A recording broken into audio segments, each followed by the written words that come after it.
ಅದು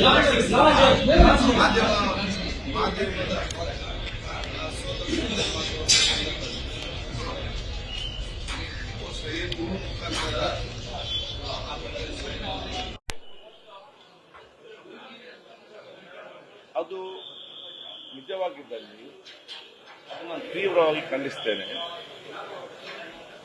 ಮತ್ತು ಅಂಥವ ಯಾವುದೇ ಶಕ್ತಿ ಪತ್ತೆ ಹಚ್ಚಿಕೊಂಡು ಅವರಿಗೆ ಕಠಿಣವಾದ ಕ್ರಮವನ್ನು ತಗೊಳ್ಬೇಕು.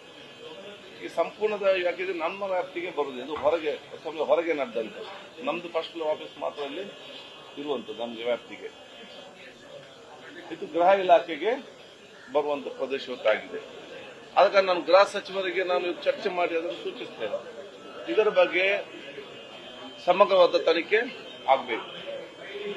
ಇದು ಆಗಿದೆ ಇಲ್ವಾ, ಆಗಿದ್ದಲ್ಲಿ ಯಾರು, ಆ ಗುಂಪಲ್ಲಿ ಹೇಗೆ ಅವ್ರು ಬಂದ್ರ ಅಥವಾ ಗುಂಪಲ್ಲಿ ಜೊತೆ ಇದ್ದವರ, ಗುಂಪಲ್ಲಿ ನುಸಿಲ್ಕೊಂಡವರ, ಯಾವುದು ಏನಂತೇಳಿ ಆ ಸ್ಪಷ್ಟವಾದ ಆ ಚಿತ್ರದೊಂದಿಗೆ ಬಹುಶಃ ಜನರಿಗೆ ಅವರೆಲ್ಲ ಸಂಶಯನ ಬಗೆಹರಿಸಬೇಕು. ಅದು ಆಗಿದ್ದಲ್ಲಿ ಅದು ಯಾರೇ ಆದರೂ ಕೂಡ ಅಂತವನಿಗೆ ಅತ್ಯಂತ ಕಠಿಣ ಶಿಕ್ಷೆ ಒದಗಿಸಬೇಕು, ಕ್ರಮ ಕೈಗೊಳ್ಳಬೇಕಂತ ನಾನು ಮಾನ್ಯ ಗೃಹ ಸಚಿವರ ಮತ್ತು ಮುಖ್ಯಮಂತ್ರಿ ಚರ್ಚೆ ಮಾಡಿ ಸೂಚಿಸ್ತೇನೆ. ನ್ಯೂಸ್ ಫಸ್ಟ್ ನಿರ್ಭೀತಿಯಿಂದ ನಿಮ್ಮ ಪರವಾಗಿ.